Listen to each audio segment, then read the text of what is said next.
nikaax furiin iyo kalaabasho. nikaax furiin iyo kalaabasho. haya wiilkayga aryaa macallin uu soo waa fahmay macnaha furiinka waxaan kaloo fahmay waxa loola jeedo rajactu laakiin nikaaxa ma fahmin wax loola jeedo. ha waa su'aal wanaagsan. nikaaxa waxa loola jeedaa qaabka sharciga oo ninka naagta u guursanayo qandhafil daran adana mar labaad ninka naagta u guursanayo. macallin ilaa hadda anigu ma fahmin. tusaale ahaan waxaan ku leeyahay asadow waxaan kuu guuriyey gabadheeda waxa aadna ku jawaabaysaa aniga waan aqbalay. sidaas ayay ku noqonaysaa xaaskaaga. macallin uu soo wili ma fahmin.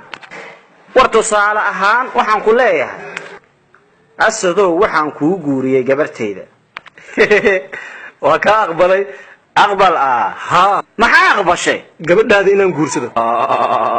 aniga gabadheyda ha fur gabadheyda gabadhii fur qandha duf badan fur.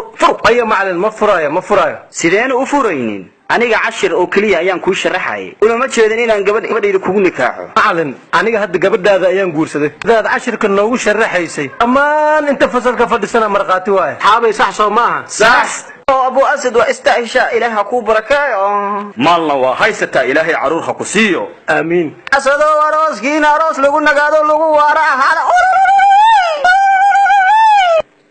صبوحا قطف على في قطف على في صبوحا ندانا يا صبوحا قطف على في قطف jooji qanda holoq leh adna naga fadhiiso xulus weynaate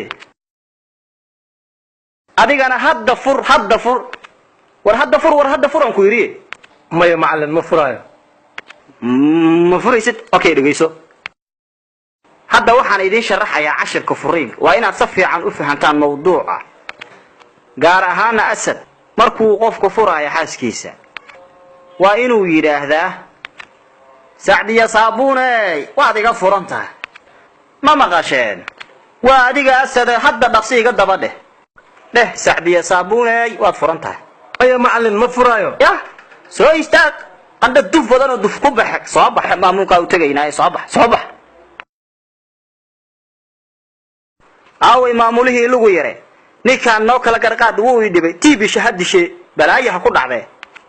waru kaadiye maxaa dhacay sidee wuxuu jiraan? ma ogola inuu gabadhayda furo. xidid miyaa tihiin see camal?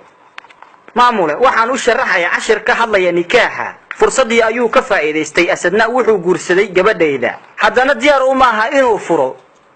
sax idhagayso asad waa in aad furtaa gabadha macalinka. haddaad furi wayso gabadha waxaan wacayaa aabbaha iyo faamilkaaga iyo qawaacidka. maya macallin waa ogolahay waan furayaa gabadha mudana maamula adiga darta hadduu aabbahay maqlo wuu garaacayaa. saddexa ku furo gabadheeda waa inuu saddexdeeda ku furaa. gabadhaada sacdiya saabuun waan furay haddana waa furay. maamula hadda ma bixi karaa?